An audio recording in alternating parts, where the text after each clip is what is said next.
All right, listeners, I think you know that we are part of the Radiotopia network, which is basically a network built on the idea that you should support the most creative, independent audio makers around. No one, and I mean no one, embodies the Radiotopia ethos more than Benjamin Walker and his show Theory of Everything. Benjamin, who I've known for a long time, has been making beautiful, personal, sprawling audio documentaries for decades that help us understand the very strange world we live in.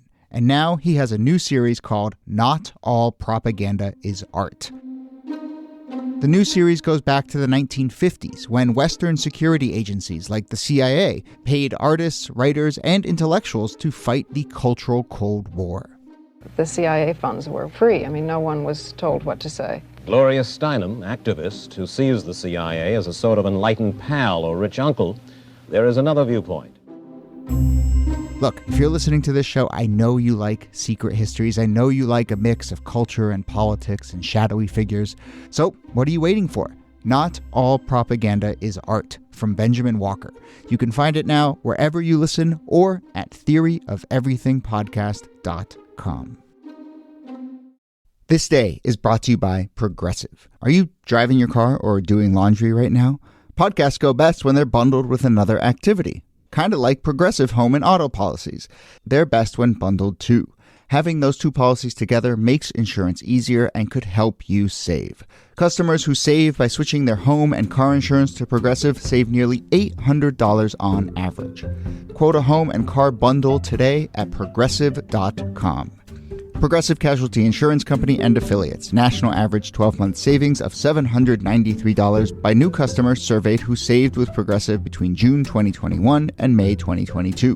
Potential savings will vary.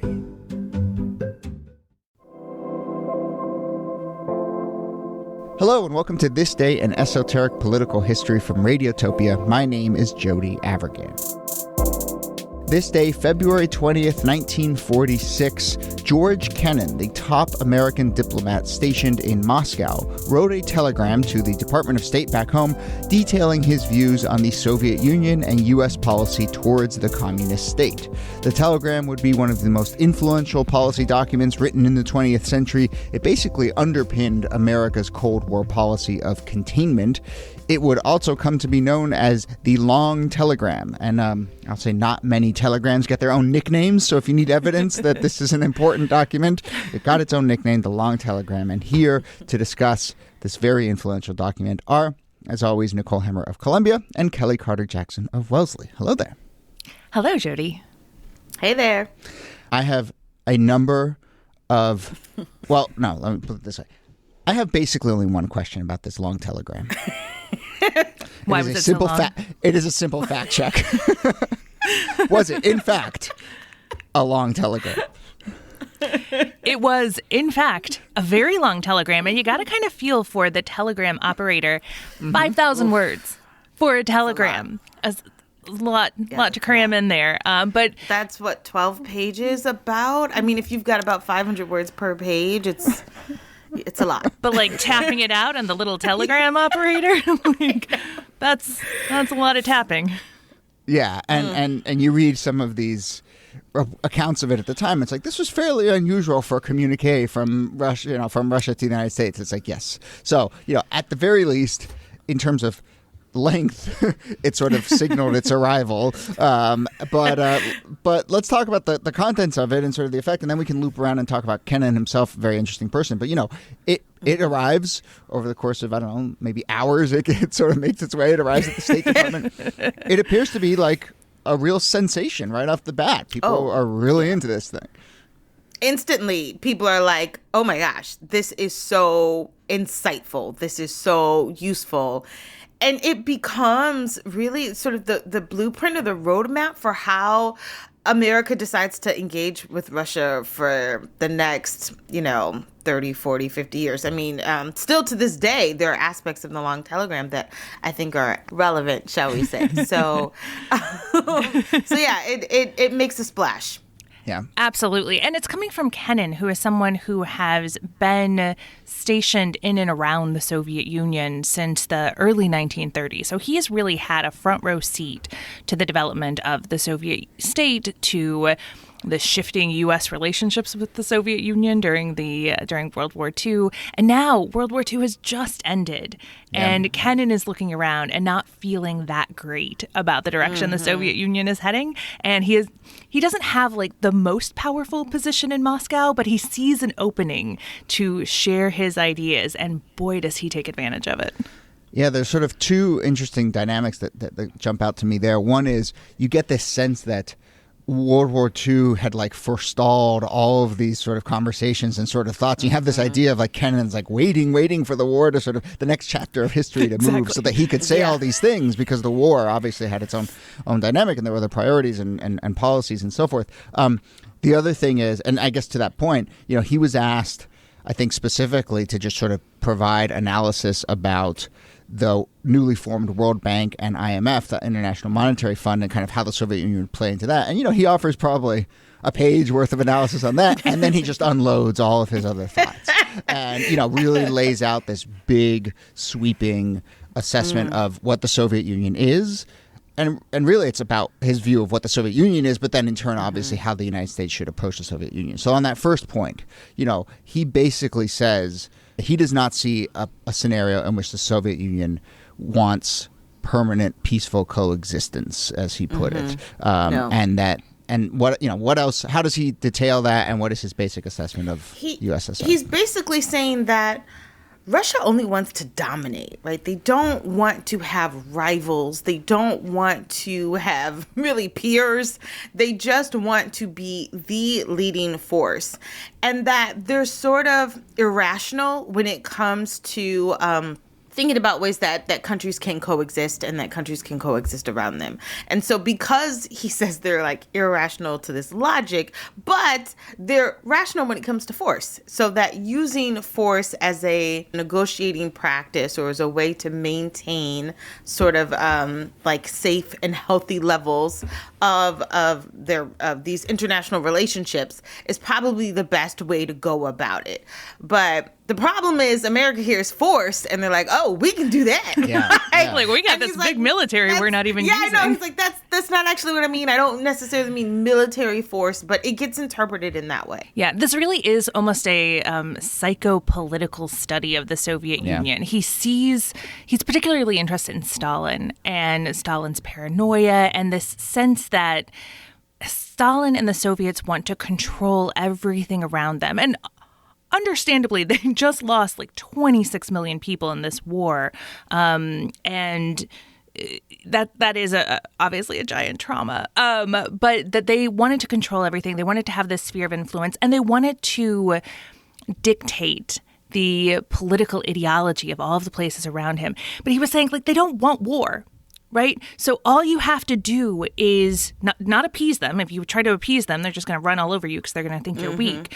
But if you show that you're strong, that you're invested, that you're not going to let them get away with it, then things are going to be okay. And that's the idea behind containment. And he says, force. Right. And he says that the Soviet Union may not be logical, as you were saying, Kellie, but it is, quote, highly sensitive to the logic of force. Of course, that word force can be interpreted in lots of different ways. What's the difference between force and strength and military might and all these things? And before we get to that, I do want to point out one thing. I think your assessment, Nikki, of it as a sort of psychological read on the Soviet Union. I mean, I know that's a big part of diplomacy, but he writes that, quote, the Soviet Union has a, quote, neurotic view of world affairs, and that neuroticism is, quote, instinctive in the Russian sense of insecurity. And then as a result, that they only think that the path forward is through a, quote, patient but deadly struggle for total destruction of a rival power. And I just want to take a moment to point out that, a neurotic view of world affairs is maybe symbolized by writing a 5,000-word memo, about your rival. And and so there's just this dynamic here that and it plays out, right? But it's like neuroticism about Soviet neuroticism is neuroticism. And it just creates this dynamic, and it sort of incepts this idea that we have to be paranoid, we have to be neurotic, we have to be, and obviously I think events on the ground probably bear that out too, but it just, it just strikes me so much as just setting a mindset as much as it sets a policy of deep neuroticism by both sides. And and I mean, it's just kind of remarkable how that seems to just last and just sort of work its way into the bones of our policy for decades and decades. And yeah, I would agree with that totally. Oh, go ahead, Nikki. Well, and I think that neuroticism and that paranoia is why the idea of containment gets interpreted as about military force and military confrontation. Because when Kennan is looking at it, he's like, you know how we're going to stand up to the Soviet Union? We're going to pour billions of dollars into Western Europe and make sure that they're economically strong and that they know that we back them. And, the Pentagon has other ideas of what looking strong on that front is like. Yeah. He writes in all caps, "The greatest danger that can befall us in coping with this problem of Soviet communism is that we allow ourselves to become like those with whom we are coping." And of course, again, that just feels like it's, by saying that, you're sort of acting the way that you're trying to, to avoid acting or whatever. There's nothing more interpreted with harshness than all caps. He knew how to shout even back then. So, the telegram is really picked up in sort of the highest levels. There's not really evidence necessarily that Truman read it, but certainly all the secretaries of the various parts of the military read it, and again has a huge effect. And Kennan himself is a little surprised at this. I mean, he talks about like, wow, all of a sudden I'm just this the Russia expert, the Russia whisperer, but he's brought in to give talks and he's brought in to speak, but I think you get the sense that he quickly feels like, oh, the narrative that I was trying to lay out is gotten out of hand and it's sort of escaping my grasp here. Well, containment is one of the things that I think he was so pissed about because he was like, I keep trying to tell people, no one's listening. Like, he was not about having an amped up militaristic approach. And I mean, this is the signature piece of the Cold War is the ramping up of arms and you've got a missile, we've got a missile, you've got a nuke, we've got a nuke. Like, it just goes back and forth. Everyone keeps upping the ante in terms of the levels of destruction that can be wreaked out on these nations. And so that's absolutely not what he wanted. I think he would have been more along the lines of like sanctions and using economic force as a way to persuade the Russians. But that just doesn't happen. And we see it play out over and over again in all of these nearly fatal events of nuclear warfare. Right. And, he doesn't want nuclear brinkmanship. He doesn't want constant war. The U.S. is fighting a proxy war in Korea by the early 1950s. And it's interesting to think about how Kennan is kind of like Dwight Eisenhower in a way. You have these architects of the Cold War order who are constantly pointing out the dangers of the new Cold War order, right? Eisenhower's last act before he leaves office is to say, wow, this military-industrial complex, not great. And you're like, what were you doing the last 8 years, man? And Kennan, it's much the same way. Like, he's constantly advising people in government, and it's not moving the needle a lot. Yeah. And it happens. It's funny, like, we think of this as setting a template for decades and decades, which it does, but it also plays out just in a few months or just a couple years there in 1946, 1947, 1948.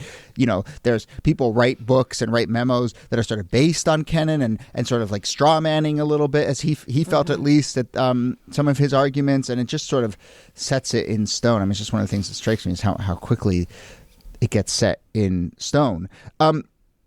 He's not exactly, I mean, I think he's a little upset with the way that his memo is interpreted, but he remains influential, and we should point out, he ends up being the ambassador to Russia in 1952. So it's not like he, is an outcast or is a sort of voice in the wilderness after this sort of misinterpretation.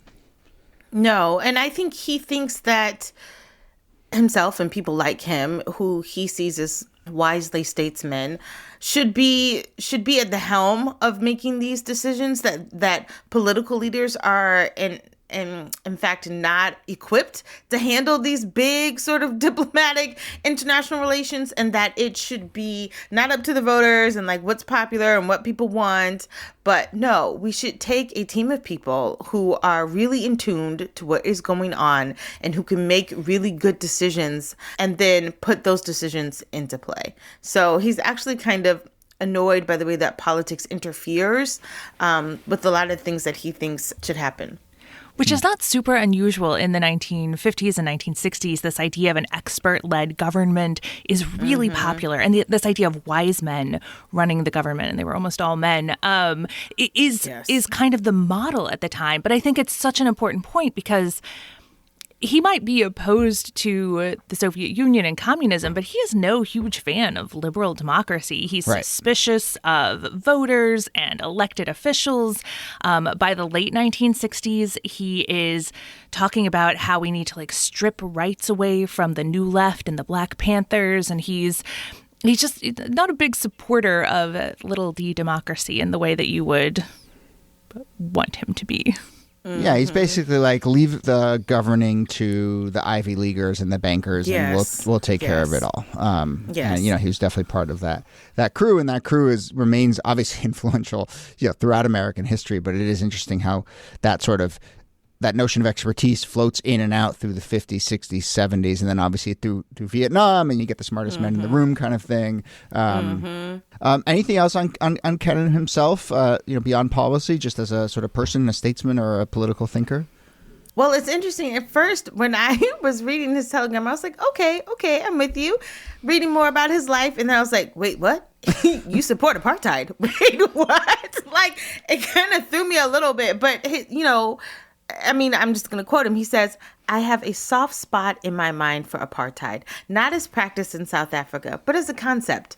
And I'm like, explain yourself. Yeah. Like, this does not make sense. But I think that, and this is later in the 60s, he writes. It's not in the original telegram. For sure. Yeah. But I also think that this is, something that he probably supported because he saw it as this intellectual, again, group of people that come together and say, we know what's best for you. Let's just keep the races separate and let's come up with some sort of a system where we maintain power and we don't have to worry about, uprisings. I don't know, like that seemed like how he was surmising it. Yeah, and it puts a giant spotlight on the idea that the brightest men in the room were not just men, but white men. The idea that apartheid works because you allow the intelligent white people to run things and the black majority to have no power. And I think that that's echoed in his view of a technocracy. We just talk about technocracy in much blander terms than what his support for apartheid suggests. Yeah. So as we wrap up, we could do many, many, many episodes on, containment and the end of the Cold War and so forth. We've touched on it a little bit on sort of some of the factors that went into the end of the Cold War. But, I want to quote another article he wrote around this same time where he said, quote, "The main element of any United States policy towards the Soviet Union must be that of a long-term, patient but firm and vigilant containment of Russian expansive tendencies." That, I think, is, says it all. He wrote that in 1947 in a follow-up article to the Long Telegram.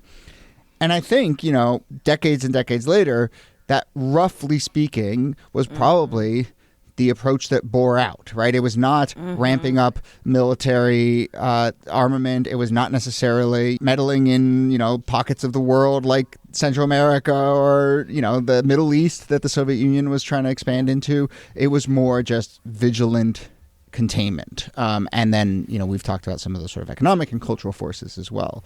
So, it is kind of amazing that just, so many decades before the actual fall of the Soviet Union, he saw that it was going to be a long, patient, vigilant struggle. Speaking of long, he lives a long time. Really does. He dies at 101 years old, which is just astonishing to me that even at the age of 98, he has thoughts about the war in Iraq and, Saddam Hussein and what that could lead to. And so even at the end of his life, he's still thinking about these things. He dies in 2005, so he sees he sees the dissolution of the Soviet Union, and he sees some of the disorder that follows. He's weighing in on the U.S. and NATO expansion in the 1990s. Like, he's definitely someone whose fingerprints are all over U.S. foreign policy over much of the 20th century. Yeah. And I suspect we might, touch on his work at some other point. But anyway, that brings us to the end of the episode and looking at this long telegram. Does 5,000 words intimidate you? How long would it take you to write 5,000 words? You two write for a living? I don't know. I'm a fast writer. I could do it in a week, but I would never make somebody, Morse coded across the ocean. No. And are we talking about a first draft or a final draft? Yeah, well, how many drafts? It's first draft of history. There you go. All right. Nicole Hemmer, thanks to you. Thanks, Jody. And Kellie Carter-Jackson, thanks to you. My pleasure.